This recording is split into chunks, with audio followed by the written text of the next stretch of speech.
Salam, hər vaxtınız xeyir olsun. İnşallah bu videomuzda 51-ci suala baxacağıq, izahını verməyə çalışacağım. Hansı cümlələrdə fe'li bağlama işlənmişdir?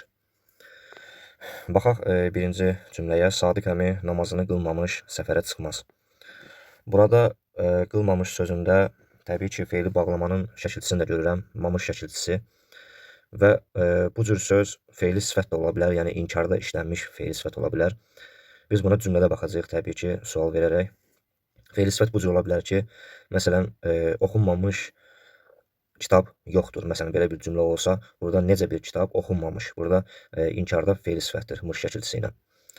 Əgər biz mamışı madan şəkilçisi ilə əvəz edə biliriksə, o zaman bu fe'li bağlama sayılır. Sadiq əmi namazını qılmadan səfərə çıxmaz. Yəni, qılmamış səfərə çıxmaz. Burada təbii ki, fe'li bağlamadır. Biri götürürük.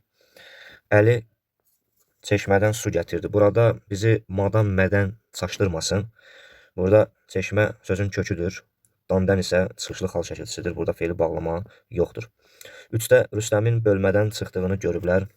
Təbii ki, burada bölmə ismidir və damdən də orada çıxışlı xal şəkilçisidir.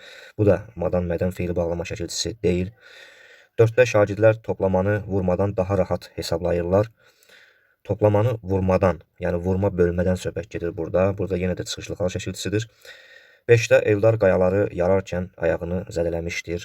Burada təbii ki, yarmaq fe'lindən arkən, ərkən fe'li bağlama şəkilçisi görürəm və fe'li bağlamadır. 5-i də qeyd edirəm. 6-da Hikmət baba yorulmaq bilmədən gecə-gündüz işləyirdi. Burada təbii ki, bilmək fe'lindən madan mədən şəkilçisi, yəni fe'li bağlamanın şəkilçisidir. Təbii ki, 6-nı da götürürük və doğru cavabımız olur 1, 5, 6. Diqqətiniz üçün təşəkkür edirəm.